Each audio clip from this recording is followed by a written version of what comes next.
যি চৰকাৰে অসমত ঘৰ বাৰী ভাঙিছে সেই চৰকাৰৰ বিৰোধিতা কৰিব আহিছো মই। অসমত যি ঘৰে বুলডোজাৰ চলিছে তাত অকল ইটা আৰু কাঠৰ নহয়, ইয়া হৈছে গৰীবৰ সপোন। যি সপোন ভাঙিলে প্ৰতিশোধ লয় জনতাই। তোমালোকে ভাবিছা নেকি যে মুছলমান মানে দুৰ্বল? একদম ভুল। মুছলমান হৈছে এটা সাহস, যি সাহস একমাত্ৰ অন্তিম সময়ত দেখায় আৰু এই সাহস বেছি ভয়ানক হয়। এজন গৰীবে যেতিয়া মাত দিয়ে সেয়া মাত নহয়, এয়া হৈছে বজ্ৰৰ ধ্বনি। আজিৰ পৰা প্ৰতিটো গৰীবে হব বিপ্লৱৰ সিপাহী। তোমালোকে আমাৰ ঘৰ উজাইছা ঠিক আছে, কিন্তু মনত ৰাখিবা মুছলমান যেতিয়া চকু ৰঙা কৰিব সেইদিনা চৰকাৰৰ বুকু কঁপি উঠিব। অসমৰ আৰক্ষীসকলক কম যে ইয়াৰ পৰা আছাম পুলিচটো এৰি বিজেপি পুলিচ বুলি লিখক, ইয়াৰ পৰা অসম আৰক্ষী বাদ দি বিজেপি আৰক্ষী লিখক। গোৱালপাৰা পাইকানত আজি মানুহ নিহতাল, এটা ধৰ্ম নিহতাল।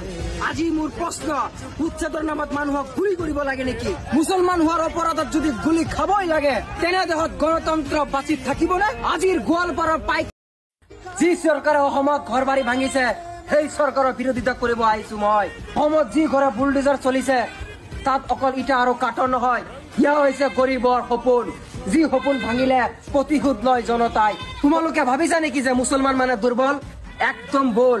মুছলমান হৈছে এটা সাহস, যি সাহস একমাত্ৰ অন্তিম সময়ত দেখায় আৰু এই সাহস বেছি ভয়ানক হয়। এজন গৰীবে যেতিয়া মাত দিয়ে সেয়া মাত নহয়, এয়া হৈছে বজ্ৰৰ ধ্বনি। আজিৰ পৰা প্ৰতিটো গৰীবে হব বিপ্লৱৰ সিপাহী।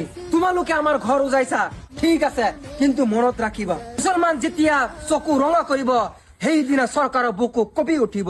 অসমৰ আৰক্ষীসকলক কম যে ইয়াৰ পৰা আছাম পুলিচটো এৰি বিজেপি পুলিচ বুলি লিখক, ইয়াৰ পৰা অসম আৰক্ষী বাদ দি বিজেপি আৰক্ষী লিখক। গোৱালপাৰা পাইকানত আজি মানুহ নিহতাল, এটা ধৰ্ম নিহতাল।